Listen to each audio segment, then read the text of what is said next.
CTS 두란노 성경교실 룻기 강해 오늘 세 번째 시간입니다. 우리가 벌써 이렇게 만난 지가 3주가 되어 가는데 여러분 그동안 평안하셨습니까? 네. 이제 정이 좀 들었죠? 이런 질문으로부터 시작할까 합니다. 룻기서가 전체 몇 장으로 구성이 되어 있습니까? 4장. 네, 4장으로 되어 있고 또 넉 장으로 되어 있고 또 4장으로 되어 있습니다. 전체 넉 장밖에 되지 않는데 우리는 지금 그 가운데서 1장에서 1절에서 5절까지의 말씀을 집중적으로 오늘도 그 내용의 말씀을 함께 살피게 될 것입니다. 우리가 성경을 공부하는데 먼저 하나 마음에 다시 또 기억해야 될 것이 있습니다. 그것은 성경은 66권으로 기록이 되어져 있지만 그 성경 전체의 이 맥락, 전체의 흐름을 이해하는 것이 대단히 중요합니다. 특별히 이 잘못된 신앙을 가진 분들, 소위 말해서 이단이나 이런 잘못된 분들은 성경을 전부 편협적으로 쪼개어서 본다는 것이죠. 우리가 쉬운 말로 아주 성경을 참 잘 쪼개더라라고 말을 하는데 성경은 쪼개어 보면 안 되고 붙여서 보아야 됩니다. 우리가 사람을 볼 때에도 누구를 보면 전체적인 이미지를 먼저 보는 것이죠. 그래서 그 사람과 오랜 시간을 이야기했더라도 돌아서서 집에 가보면 그 사람의 코가 어떻게 생겼더라? 글쎄 그 사람의 종아리가 어떻게 생겼더라? 이런 건 우리의 기억에 남지 않아요. 그러나 그 사람의 전체 이미지는 기억에 남죠. 그래서 성경을 전체적인 맥락으로 보는 것이 대단히 중요하다. 자, 여기서 돌발 퀴즈. 성경 전체, 구약과 신약 66권 전체의 가장 중심된 주제는 무엇일까요?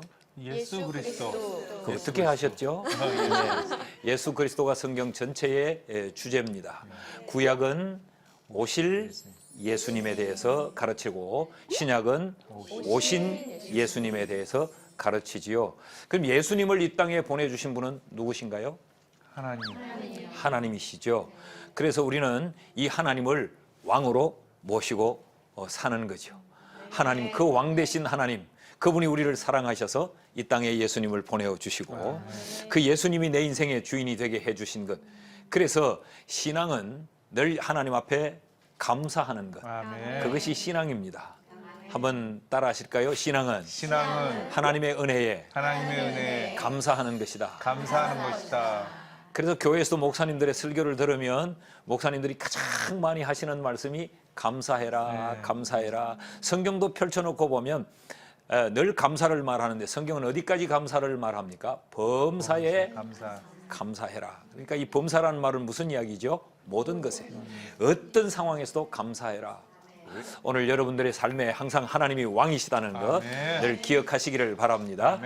자, 룻기 완전 정복 세 번째 시간 준비됐나요?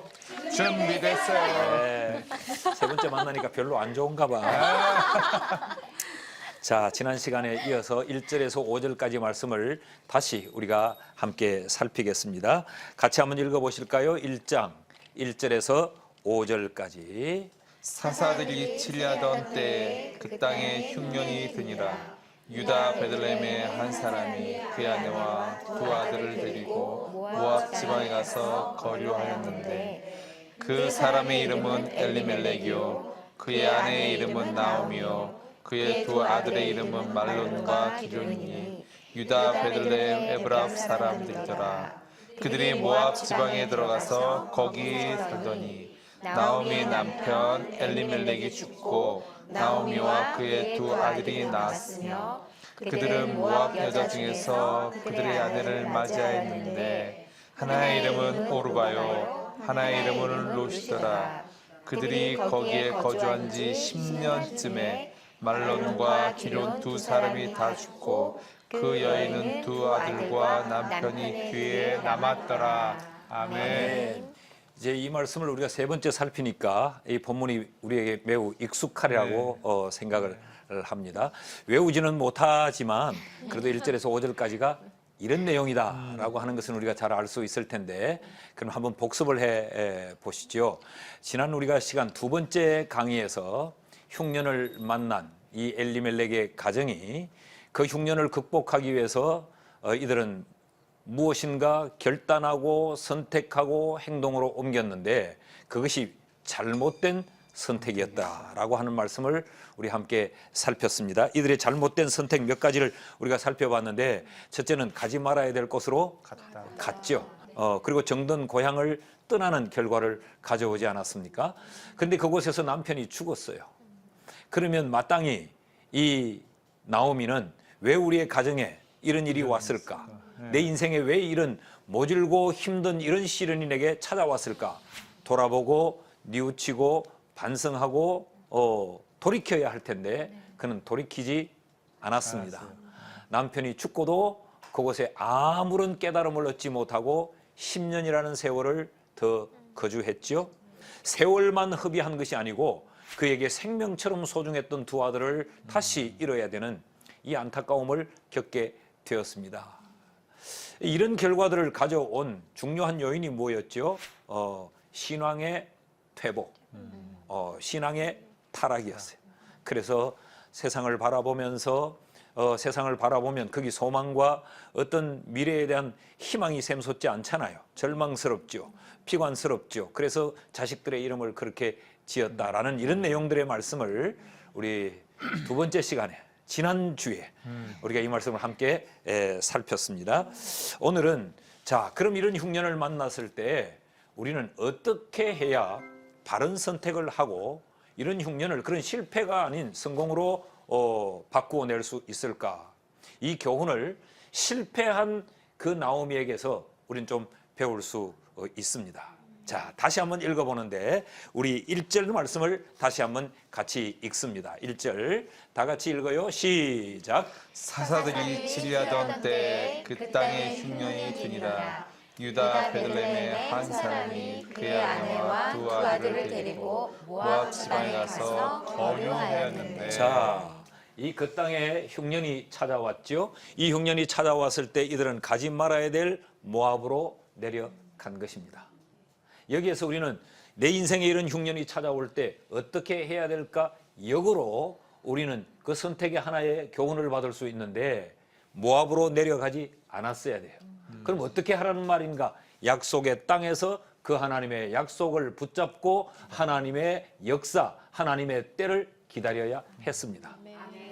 우리의 삶에 어떤 역경이 찾아오고 어떤 환경이 진행될지라도 우리는 하나님이 포기하라고 하기 이전에 내가 포기하는 것, 이건 불신앙이에요. 하나님이 약속의 땅으로 보낼 때 그때 하나님은 계획이 있었을 거 아니에요. 그것으로 가라고 하신 하나님, 아브라함을 약속의 땅으로 가라고 할 때는 아브라함이 갈 바를 알지 못하고 갔다 그랬어요. 왜 가라고 하는가? 그 순간에는 이해가 되지 않아요. 그러나 그 약속을 따라가면 그 현장에 도착하고 나면 하나님이 나를 이렇게 보내셨구나라는 걸 알 수 있습니다. 그래서 이는 기다리지 않았다라는 건데 베들레헴이 어떤 곳이라고 우리가 지난 시간에 배웠죠? 베들레헴. 떡집이다 그랬죠. 아주 떡집은 잘 알고 계세요. 먹는 거니까. 아마 지금 뭐 식사 때가 가까워오는지 모르겠는데 아주 떡집. 베들레헴은 떡집이었어요. 이것은 단순히 떡집이란 이름의 의미보다 생명의 떡 대신 예수 그리스도의 탄생을 의미하고 있단 말이죠. 이 베들레헴, 이 떡집에서 이들은 기다려야 했어요. 하나님을 나의 왕으로 삼고 그곳에서 하나님이 주실 그 기쁨의 때를 기다리면서 하나님이 그들에게 양식을 주실 것을 믿고 기다려야 했는데 그러지 못한 거죠. 이것이 나오미의 가정에 이 안타까운 불행의 불행을 연속적으로 이어오게 된 중요한 원인입니다. 여기서 우리는 이런 또 신앙의 하나의 정의를 내릴 수 있습니다. 신앙이 뭐냐? 우리가 세 번째 시간에 이르기까지 계속 신앙이 뭐냐를 단편적으로 정리를 했어요. 신앙은 뭐냐? 하나님의 약속을 기다리는 것이다. 하나님의 약속을 기다리는 것이다. 따라하실까요? 하나님은 가장 좋은 때에 가장 좋은 것으로 가장 좋은 방법으로 역사하신다. 역사하신다. 아멘. 믿습니까? 아멘. 그렇다면 기다리는 거죠. 기다림이 곧 믿음이에요. 아멘. 우리는 지금도 예수 그리스도 다시 오심을 기다리고 있습니다. 우리는 이 사사시대와 같은 이 세상을 살면서 지금도 하나님이 왕 되신 그 완전한 나라, 천국을 우리는 기다리고 있는 거지요. 신앙은 기다림이라는 거죠. 뭘 기다리느냐? 죽은 남편을 기다리는 게 아니에요. 뭘 기다리느냐? 하나님의 약속의 성취의 때를 기다리는 거죠. 우리가 종종 이런 말을 많이 해요. 비전이라는 말을 많이 씁니다. 비전. 그런데 비전은 비전이나 꿈이나 다 같은 이야기겠지만 좀 우리가 의미를 구별 지으려면 우리가 보통 꿈이다라고 하는 것, 그건 우리의 희망을 말하죠. 그건 대부분 우리의 야망입니다. 내가 되고 싶은 거예요. 그런데 뭐 비전도 같은 의미겠지만 우리가 비전이라고 할 때 이것은 하나님으로부터 오는 나를 향한 하나님의 계획을 말해요. 그러니까 우리가 비전이라고 말할 때 그 나를 향한 하나님의 계획하심이 있다. 나는 그것을 지금 붙들고 있다. 이런 의미고 내게 야망이 있다. 난 꿈이 있다. 이 말은 내가 이루고 싶은 내 삶의 목표, 목적이 있다는 거죠. 이건 비슷한 말인 것 같지만 너무도 엄청나게 다른 이야기인 거예요. 다시 말하면 신앙은 내게 주신 하나님의 그 비전을 붙들고 그 비전에 이루어질 때를 바라보면서 묵묵히 기다리고 있는 것, 그게 신앙이라는 거예요. 저희 교회에 연세가 많이 드신 할머니 한 분이 계세요. 저를 보고 목사님, 난 비전이 있어요. 할머니 비전이 뭐예요? 새로운 영감 만나는 게 비전이에요. 그래서 그건 비전이 아니고 그건 할머니 욕심이요. 그 욕심은 이루어지기가 굉장히 힘들 것 같아. 내가 그렇게 말하고 한번 웃은 적이 있는데 신앙은 기다림이다. 약속의 땅에서 우리가 해야 될 것은 뭐냐? 신앙을 부여잡고 하나님의 때를 기다리는 것. 이것이 우리에게 주는 귀중한 교훈입니다. 여러분, 흉년은 영원하지 않습니다. 오늘 우리가 5절까지만 읽어서 그렇지 6절에 넘어가 보면 흉년은 끝이 나고 있는 걸 우리에게 보여줘요. 요 5절만 건너가면 6째 절에 6절에 흉년이 끝나는데 요 5절을 못 참아요. 룻기서는 4장이나 되는데 이걸 못 참는 거예요. 따라합시다. 흉년은 영원하지 않다. 흉년은 반드시 풍년으로 바뀐다. 아멘입니까? 네. 이것이 성경이 우리에게 가르쳐주는 첫 번째 교훈이에요. 여러분 잘 기다릴 줄 아는 그런 성도들이 될 수 있기를 바랍니다. 이러면 좋겠어요. 무슨 일이 하늘이 무너지는 듯한 일이 생겼어요. 하나님 뜻이 있을 거야. 나를 향한 하나님이 계획이 지축을 흔들면서 지금 나를 향하여 오고 있는 거야. 지진이 났어요. 천지가 뒤집어질 것 같아요. 하나님이 지축을 올리면서 나를 향한 그 엄청난 계획을 안고 오시느라고 이렇게 시끄러울 거야. 이렇게 소용돌이 칠 거야. 라고 생각하시는 것, 그것이 신앙이라는 거죠. 자, 여기 누가복음 2장 36절에서 38절 말씀을 보면 기다림이 가져다 준 놀라운 은혜가 여기 소개되어 있는데 한번 읽어 보십시다. 누가복음 2장 36절에서 38절까지. 과부가 되고 84세가 되었더라. 이 사람이 성전을 떠나지 아니하고 주야로 금식하며 기도함으로 섬기더니 마침 이때에 나와서 하나님께 감사하고 예루살렘의 속량을 바라는 모든 사람에게 그에 대하여 말하니라. 우리가 이제 36절을 조금 뛰어넘어서 그런데 읽어보면 이렇게 되어 있습니다. 아셀 지파 비누엘의 딸 안나라 하는 선지자가 있어 나이가 매우 많았더라. 그가 결혼 후에 7해 동안 남편과 함께 살다가 과부가 되고 84세가 되었더라. 이 사람이 성전을 떠나지 않고 주야로 금식하며 섬기다가 예수 그리스도를 성전에서 만납니다. 누가복음 2장은 예수님의 탄생을 기록하고 있는 기사예요. 그 끝자락에 이런 기사가 나오는 거예요. 여러분, 결혼하여서 남편과 함께 7년을 살다가 남편이 죽었어요. 그리고 과부가 되어서 84세까지 살았어요. 그 긴 시간 그는 여호와의 전에서 기도하고 금식하면서, 물론 84년을 금식한 건 아니겠죠. 금식도 하고 하나님의 뜻을 기다리고 온전히 하나님을 기다리며 살았더니 급기야 탄생하신 예수 그리스도를 만나는 이런 엄청난 복을 누리게 되었다는 것이죠. 그 기다림이 얼마나 소중한가라는 겁니다. 자, 두 번째, 약속의 땅에서 우리가 이런 흉년을 만날 때 그 첫 번째는 기다리는 것이고, 이 두 번째는 이것입니다. 한번 따라해 보십시다. 신앙을 고수하라. 기다리면서 그냥 막연하게 기다리라는 말이 아니고, 이런 흉년이 우리에게 찾아왔을 때 신앙을 고수하는 겁니다. 많은 성도들이 보면 어려움이 찾아왔을 때 그 신앙의 자리를 이탈하는 경우를 굉장히 많이 봅니다. 우리는 힘들면 더 하나님께 매달릴 것 같지요. 그렇게 말씀들을 하시지요. 저는 목회 현장에서 이렇게 보면 그 수천 명 교인들을 가만히 스타디를 해보면 적당히 어려울 때는 하나님께 매달려요. 그러나 절망에 이르게 되면 하나님을 놓아버립니다. 내가 이 지경이 되었는데 더 이상 뭘 기다려. 적당히 어려울 때는 주일날 교회에 와서 성가대도 해요. 권찰도 해요. 그러나 살 길이 막막해지면 어디 날품을 팔러도 가지 주일날 예배할 시간이 없다는 거예요. 왜 주일날 예배를 못 오셨습니까? 목사님, 나 지금 예배 갈 정신이 없어요. 왜 예배에 빠지셨습니까? 왜 성가대 봉사하시다가 못해요? 목사님, 나 지금 성가대 할 정신이 아니에요. 그럼 뭐 할 정신이냐? 당하여 있는 이걸 벗어나려고 몸부림을 치는 것이죠. 그래서 신앙을 놓아버리고 세상을 붙잡는 경우를 얼마나 많이 보는지 몰라. 그러다가 만신창이가 된 이후에야 그제서야 돌아오거나 아니면 여전히 그 길에서 돌아서지 못하고 그 절망의 늪에서 허우적거리면서 사람이 완전히 폐인이 되어버리는 이런 모습들도 우리가 종종 보게 된단 말이죠. 그래서 신앙을 고수해야 된다. 성경이 그렇게 가르쳐요. 오늘 4절 말씀을 봅시다.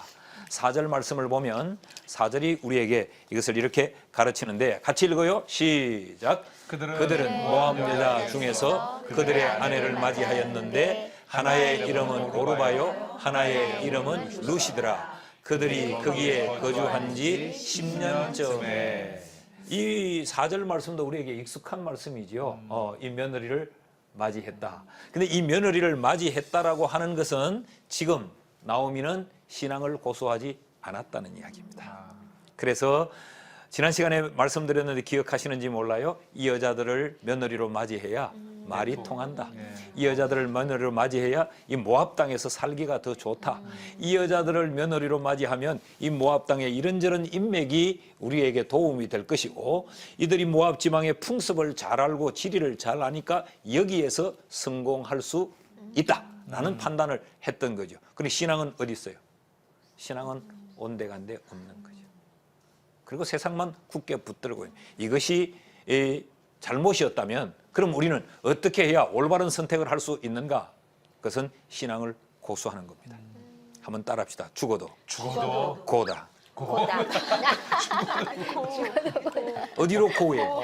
하나님. 그 이상한 웃음을 웃는 분들이 계시는데, 다른 것이 죽어도 생각나가지고. 우리 한성 형제는 지금 이상한 걸 생각했나 봐요. 하여튼 그랬습니다. 고라니까. 죽어도 우리는 신앙의 길로, 죽어도 하나님에게로 예, 우리는 아멘. 고하는, 아멘. 이런 좀 건강한 생각을 해봐요. 아멘. 신앙을 고수한다. 자, 여기 10년 동안 거기 머물렀다. 또 그곳에서 이방 여자를 며느리로 맞이했다. 결국은 이것은 자신들을 그 흉년에서 헤어나오게 만들고 그런 어떤 절망의 상황에서 일어서게 만드는 것이 아니라 자기들을 그 절망의 늪에 스스로 밀어넣는 결과가 되죠.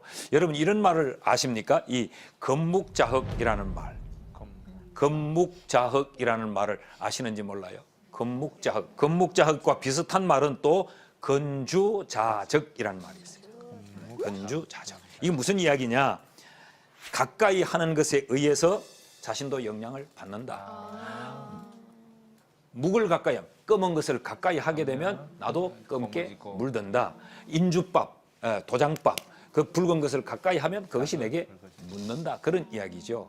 그러니까 하나님을 고수하고 있으면 우리는 하나님께로 더 가까이 가지고 하나님을 닮게 되고 하나님의 것을 취하게 되지만 세상을 붙들고 세상에 있으면 세상과 가까워지고 세상에 물들고 세상에 동화되어 버리고 만다는 거예요. 만약에 이걸 한번 이렇게 생각을 해보죠. 이 나오미가 이방 여인을 며느리로 맞을 생각을 하지 않고 하나님의 말씀을 따라 신앙의 절개를 지켜서 우리는 유다 백성에서 며느리를 봐야 된다라는 마음을 가졌더라면 어떤 결과가 생겼을까요?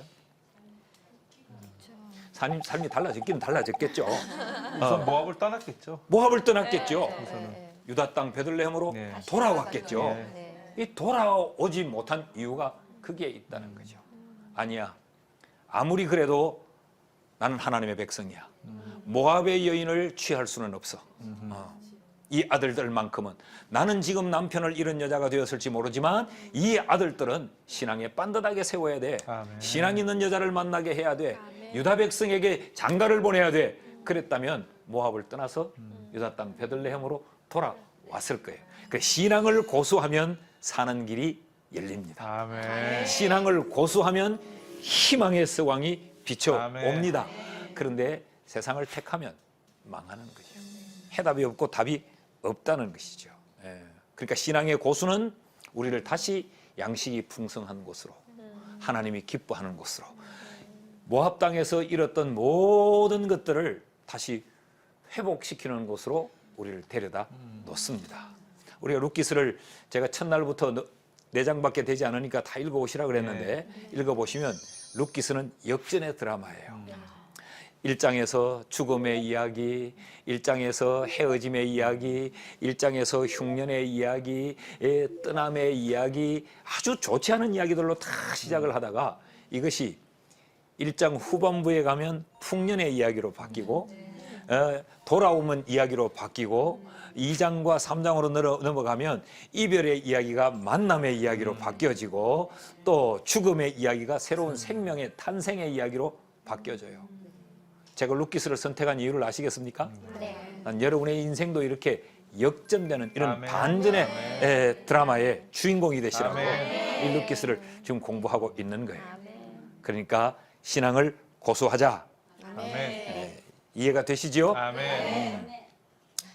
또 좀 질문을 해보고 싶은데 또 갑자기 질문하면 당황을 할까봐 신앙을 지키지 못해서 손해를 보거나 했던 그런 경우들도 뭐 많겠지만 손해라기보다는 당연한 결과라고 나중에 생각을 했죠. 등등 개인적인 건강의 변화라든지 또 가정의 변화라든지 또 사역 가운데 분명히 믿었던 사람이고 분명히 난 다 주었던 것 같은데 좀 다른 반전에 나에게 해를 끼친 것들이 처음엔 원망과 저의 잘못된 선택에 있었던 것이라는 생각을 못했는데 후에 다시 한번 가만히 묵상하고 하나님께 주신 은혜와 또 묵상 가운데 들어갔을 때 결국은 내가 잘못된 선택이 있구나라는 것을 알게 됐죠. 예, 그래서 그것이 감사한 것 같고 뭐 잘못됐다고 이제 생각은 잘 안 들은 것 같아요. 이제 잘해야겠다. 그렇죠. 예, 제 친구 중에서 운수업을 하는 친구가 있는데 매번 저한테 그럽니다. 야, 나는 하나님인데 왜 안 되냐? 그러면 제가 하는 얘기가 있거든요. 주만 바라봐. 주만 바라봐. 근데 저도 동일하게 그 얘기를 하면서 저도 잘못된 선택을 하지 않도록 그 대답이 저에게 하는 얘기이기도 합니다. 자, 그럼 셋째로 우리가 이런 어려움과 절망의 상황을 잘 이겨내기 위해서 우리는 그럼 어떤 선택을 해야 되는가? 지금 두 가지를 말씀드렸죠. 첫째는 뭐였죠? 기다리라. 기다리라. 약속의 땅에서 기다려야 한다. 흉년은 영원하지 않으니까. 하나님은 반드시 좋은 것으로 찾아오시니까. 하나님의 때를 기다리라는 말씀을 드렸고, 둘째는 고수하라. 뭘 고수하라? 신앙의 고집을 고수하라. 신앙을 고수하라. 잘못된 것을 고수하는 것이 아니고 사방이 나를 애워사고 내 숨통을 조여올지라도 하나님의 뜻하신 바는 있다는 믿음을 가지고 신앙을 고수하면 그 신앙은 우리에게 좋은 것을 가져다 준다. 아멘. 이 신앙을 버렸던 이들은 망했지만 신앙을 붙들면 우리에겐 좋은 것이 온다. 아멘. 이 두 가지의 말씀을 드렸습니다. 자, 세 번째, 우리는 어떻게 해야지 좋은 선택을 할 수 있는가? 한번 따라 하실까요? 하나님께 주목하라. 주목하라. 신앙을 고수하라는 이야기와 뭐 비슷한 내용이 되겠습니다만은 여기 5절 말씀을 우리가 좀 보십시다. 5절 말씀 다 같이 5절 함께 읽습니다. 시작. 말론과 기럨 두 사람이 다 죽고 그 여인은 두 아들과 남편의 뒤에 남았더라. 자, 남편이 죽고 난 이후에 말론과 기럨 이 사랑하는 두 아들이 다 죽었습니다. 모든 희망이 끝이 난 거죠. 남편이 죽었을 때는 두 아들이라는 희망이 있었습니다. 더 거슬러 올라가 유다 땅 베들레헴의 흉년이 들었을 때는 그래도 모압으로 한번 가보자라고 하는 그런 막연한 기대라도 있었습니다. 물론 올바르지 않은 기대지만 여기에는 올바르지 않은 기대든 어떤 희망이든 모든 것이 다 끝이 나버렸어요. 다 죽고. 그럼에도 불구하고 이 여인 나오미는 두 아들과 남편 먼저 떠난 이들의 뒤에 남아 있었을 뿐 이는 아직도 하나님을 주목했다는 흔적이 전혀 없습니다. 모든 것이 다 끝장나버린 이 지점에 이를 때까지도 이 나오미는 하나님을 주목했다, 하나님을 찾았다라고 하는 것이 전혀 없어요. 예. 이것이 이 여인의 비극이었죠. 그렇다면 우리는 어떠해야 되느냐? 어떤 상황에서도 우리는 끝까지 하나님을 주목해야 되는 거죠. 여러분 기억하십니까? 이스라엘 백성들이 광야에서 사경을 헤매는 상황이 그들에게 발생되죠. 독뱀에게 물려서 다 죽을 지경이 됩니다. 그때 이들이 살아날 수 있었던 건 뭐죠? 바로 소독을 잘했어? 좋은 약을 먹었어? 어디 마사지를 잘해서 풀었어? 그게 아니고 뭐죠? 높이던 노뱀, 짱대에 달린 그 구리뱀을 바라보는 순간에 이들은 나음을 입었다. 그래서 그건 뭘 상징합니까? 예수 그리스도. 그러니까 하나님을 주목하면 살 길이 열려지지만 하나님을 주목하지 않으면 살 길은 없다. 마귀의 장난은 끊임없이 우리의 눈을 하나님께로 주목하지 못하도록 우리의 눈을 미혹합니다. 우리 늘 찬양하잖아요. 하나님께로 더 가까이 갑니다. 모르나요? 하나님께로 주목하는 것, 이것이 우리가 올바른 선택을 하는 결정적인 단초가 된다라는 거 기억하시면 좋겠습니다. 세상이 첫 시간째 이 사사시대와 똑같다라는 말씀을 드렸죠. 이 사사시대와 같은 이 세상의 한복판을 살아가면서 우리 자칫 잘못하면 세상만 바라보고 살 수밖에 없어요. 그때 우리의 눈을 높이 들어 하나님을 주목하면 살 길이 열려진다는 거예요. 눈을 들어 주를 보라라는 찬양도 있지 않습니까? 아무리 고난이 닥쳐와도 아무리 힘든 상황이 내게 펼쳐진다 할지라도 고난의 상황을 보면 안 돼요.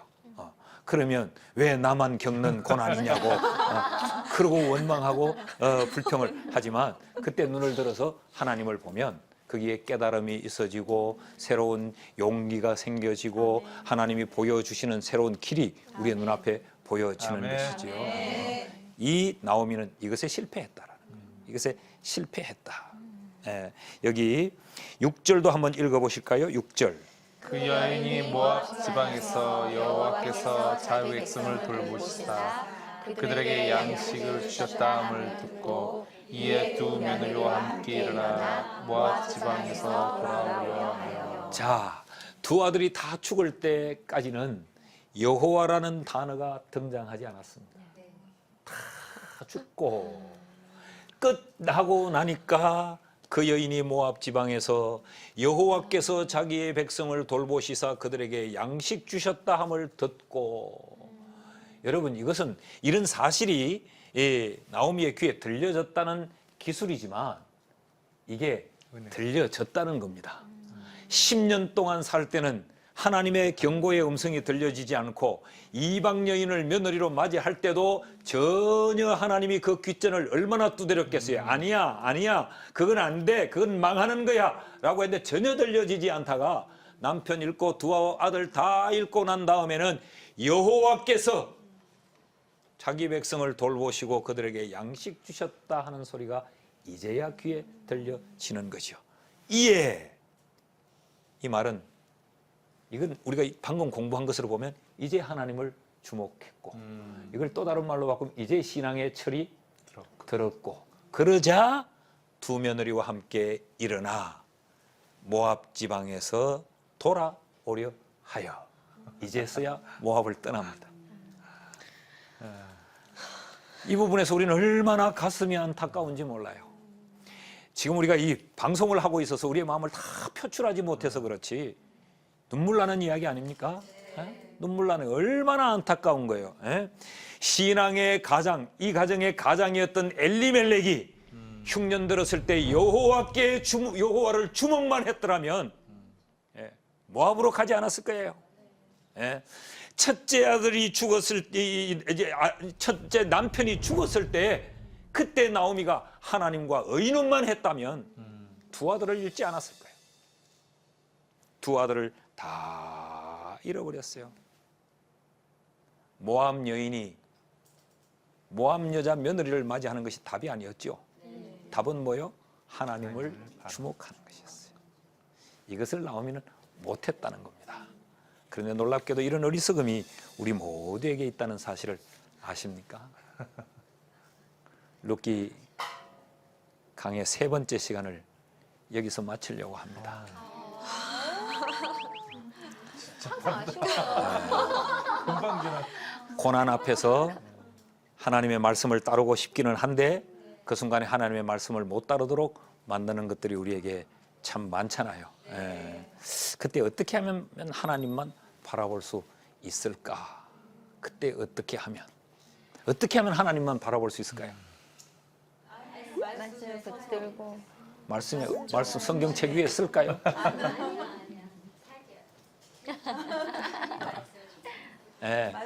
지금 이해는 되셨어요. 말씀 위에 써야 된다, 말씀을 붙들어야 된다, 말씀 따라가야 된다. 이제 답이 다 나오는데 그 말씀 따라가는 걸 어떻게 하면 좋으냐? 말씀에 쓰는 걸 어떻게 하면 쓸 수 있느냐는 거예요. 가장 좋은 방법은 예배입니다.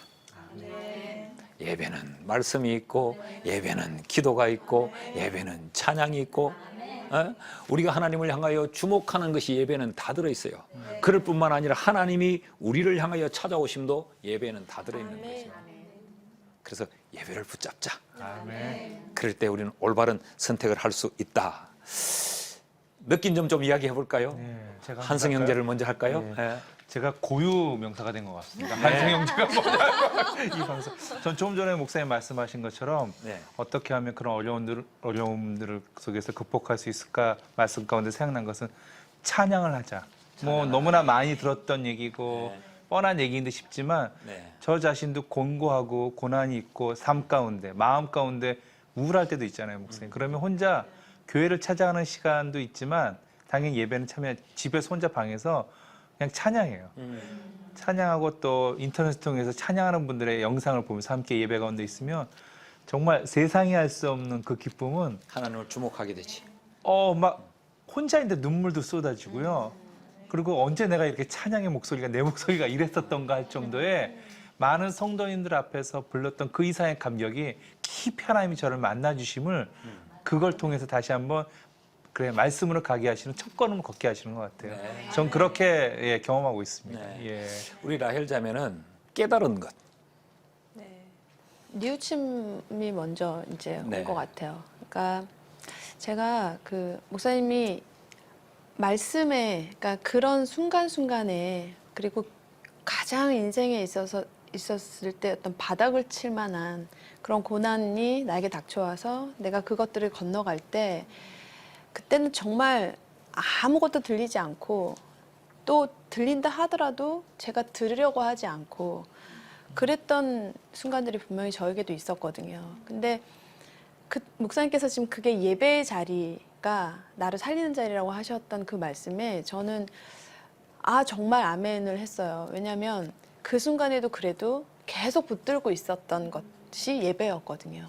그래서 꾸역꾸역 예배 자리에 나갔었던 거, 꾸역꾸역 가서 하나님의 말씀을 그래도 들어야지, 그리고 그래도 찬양해야지 했었던 그 의지를 그래도 하나님께서 보시지 않으셨을까라는 생각을 다시 한번 해보게 되고요. 그렇게 할 수 있는 마음이 그것이 은혜인 것 같다라는 생각이 들어요. 네. 예배와 또 주변의 이 신앙의 친구들의 도움이 우리 해근자매는 오늘 강의를 마치면서 뭔가 좀 회개할 게 없을까요?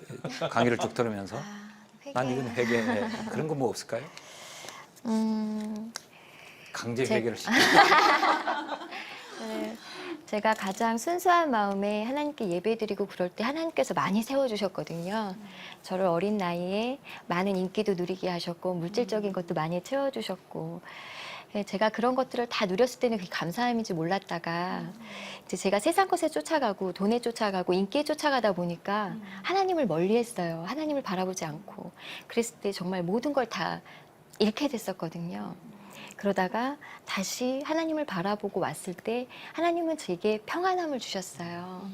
네, 근데 다시는 저도 그런 실수하지 않고 이 평안함을 계속 유지하면서 주만 바라봤으면 좋겠어요. 그게 곧 제가 정말 제 생을 다하는 날까지 변함없이 늘 한결같은 마음으로 주만 바라봤으면 좋겠고 그러기 위해서 많이 노력해야 되겠고 회개하고 그리고 이 시간이 너무나 감사하게 느껴졌습니다. 네. 루키스가 우리에게 주는 교훈들이 바로 이런 것들이죠. 깨닫게 하고 결심하게 하고 미래에 대한 방향을 설정하게 하는 것, 이게 루키의 우리의 가르침인데 오늘 세 번째 강의는 이렇게 마쳤으면 좋겠습니다. 우리 같이 기도하는 것으로 마쳤으면 좋겠어요. 하나님, 나 이제 하나님 약속 붙들고 기다리겠어요. 어떤 환란이 오더라도 흉년은 끝난다는 믿음을 가지고 나 하나님을 기다리겠습니다. 이런 기도. 또 두 번째는 뭐였죠? 우리가 공부할 때 두 번째는 신앙을 고수해라. 아무리 세상에 유혹이 많아도 하나님, 난 신앙 고수하겠어요. 그리고 하나님만 바라보겠어요. 라는 이런 결단의 기도를 하는 것으로 오늘 세 번째 강의를 마치겠습니다. 우리 함께 기도합시다. 사랑하시는 하나님 아버지, 저희들이 이 땅을 살면서 여러 가지가 힘들고 어려울 때 저희들은 세상의 마음을 빼앗기고 세상에 우리의 눈을 빼앗길 때가 많았습니다. 하나님의 때를 기다리지 못하고 우리의 조급함으로 먼저 달려가는 이런 어리석음이 우리에게 있었는데 이제 다시 결심합니다.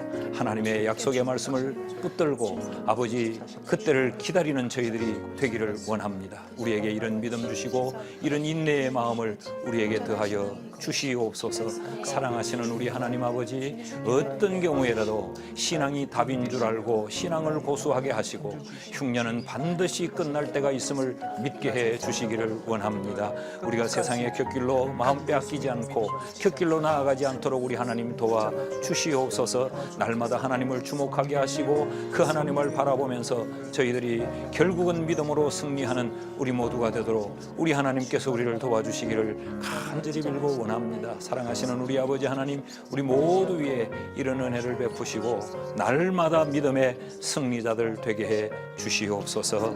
예수님의 이름으로 기도하옵나이다. 아멘.